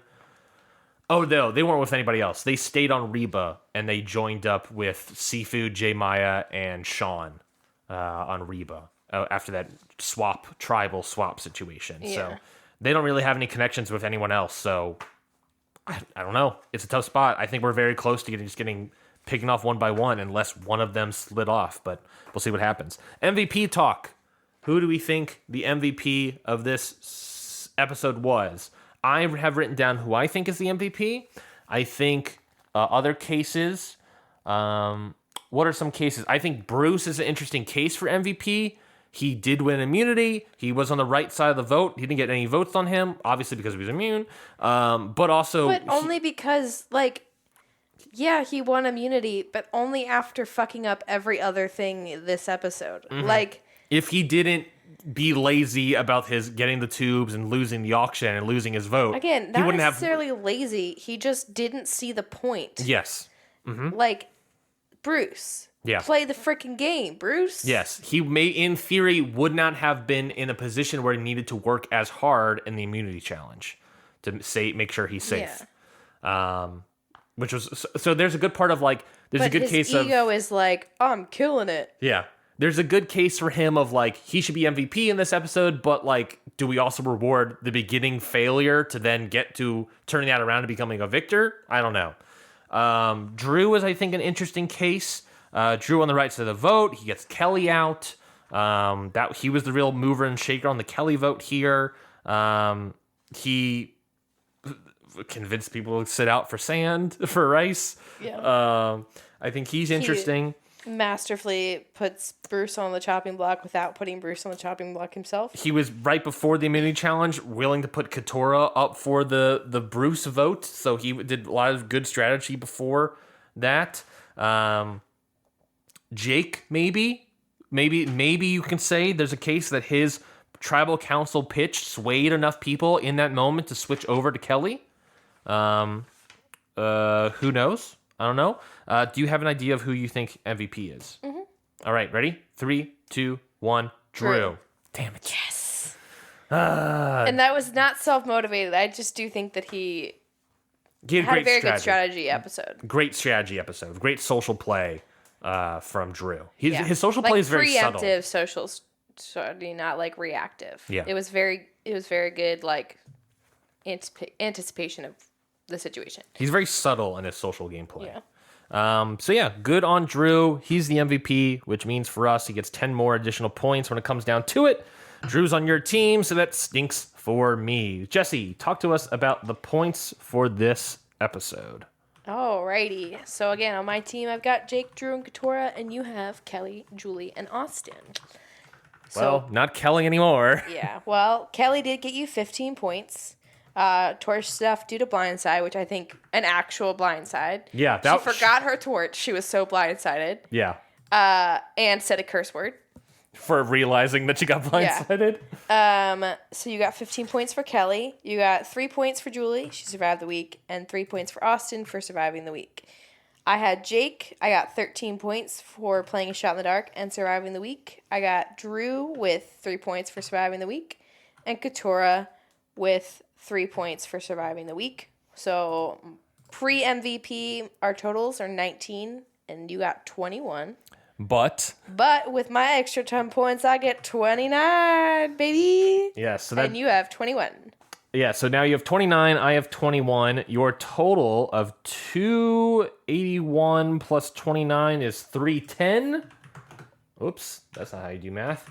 310. My totals of 21 plus 254 is 275. Meaning we are, that 27 point differential is now to 35. Before episode 7, it was a 37 point differential. I brought it down to 27. Now it's back to 35. I've widened the gap. You've widened the gap. The Drew MVP vote really helped you there. The gap has been widened. I just want to acknowledge that I have not traded or swapped. No, you have not. This whole season. I swapped out. Who did I swap out? I swapped out. You added Kelly. I swapped out Brandon for Kelly. And then you swapped out Caleb for Austin. But now Kelly is gone. I am down to just Julie and Austin. Which so far, Austin has not gotten you a lot of points. No, not so far. But he is still in the game. And now he has 2 immunity idols. So I think it's a good shot for him. Does Austin... No, because he didn't find it. I was going to say, technically now he has an immunity idol. Like, I don't think he gets extra points for that. No, I think it's slightly different. They specifically bold and underline find. Yes. Not obtain. Yes. Find a hidden immunity idol. Yes, by voting out Kelly, he has now obtained basically has evolved. His steal a vote with Kelly has now evolved into a full-on immunity idol. So he has 2 immunity idols. We have some new additions to the categories. In the 5-point category, finds a fake immunity idol is a new point total. In the 10-point category, new ones are searches through someone else's bag, voted out unanimously, and a hidden immunity idol is played on them by another player. A hidden immunity idol. They specify a hidden immunity idol, not like given to you. Yeah. And then in the 15-point category, a new one is successfully gets another player to play their fake idol at Tribal Council. That's hilarious. So. Good stuff. Yeah. Good stuff. Yeah. I don't think I'm winning this season. I don't think I'm winning this season of Scurvivor series. It's going to be a tough bat. What I really need is just Julie and Austin to really get to the top 3. And what I need is for everyone to start turning on Julie, Austin, Dee, and Drew. Even though I have Drew, I need Jake and Katora to really take the reins in this. Yeah. You are in a pickle where they are very close to just picking people one by one. After this tribal, I really think is going to, because I think Bruce was blindsided. Mm-hmm. I think Kendra was blindsided. I think maybe Katora was on talks. Yeah. Jake knew. It felt like Jake knew. He voted for Kelly. Yeah. He knew Kelly was the backup option somehow, or he picked her randomly. I think he's not going to vote for himself, and I think she just knew that her name was out there. Yeah. So I think he knew, based on the fact that her name was out there, that they think he has an idol. And I think, honestly, he was looking for an idol, but I think he made it obvious because he needed them to think he found something. Yes, and then played it off in the tribal council. He needed to make them nervous. Like, honestly, okay, so... We're at the end of the episode, and Jesse's back on our high horse. Listen, I'm sorry. I think Jake, yes, he got desperate to look for an idol. Part of me thinks that he made it obvious because he knew they're controlling the game. They're just going to pick a person. They're going to be gone. I need to make them nervous. I need to trip up. I can't convince any of them to change their minds, but I can make them think I have an idol. And what do people do when they think I have an idol? They're going to split the vote. Yeah. So if I can get them to split the vote and put my vote on that person, I might have a chance. Yeah, let's see. I think that he made the idol searching obvious, not out of desperation, but the fact that he needed them to get nervous. He's playing 4D chess over here. I think he is. I really think Jake's not going to get credit for that, but I wonder if he did that. Well, Jake didn't vote. Yes, he did. No, he didn't. He played a shot in the dark. He lost his Oh, right. Vote. He didn't. But I think he would have ultimately voted for Kelly. But I think he knew that he needed them to split the vote. Because Bruce doesn't have a vote. He knew he was going to play a shot in the dark. He wouldn't have a vote. If let's say, look at this. I mean, look at really what happened in this episode. If Bruce did effort and didn't lose his vote, and someone else lost his vote, say one of the Reba 5 lost their vote. They're the majority, right? I guess now they're the majority. But it was 5-5 before, right? Let's say that one of them lost their vote. Now it's 5-4. They can easily vote out one of the Reba 5 people. Yeah. Easily. Jake, Kelly, Bruce, Katora. Everyone wants to get Bruce out, but in that moment, they could be like, all right, let's get Drew out. Let's get Dee. Let's get Julie. Yeah. Let's get one of them out.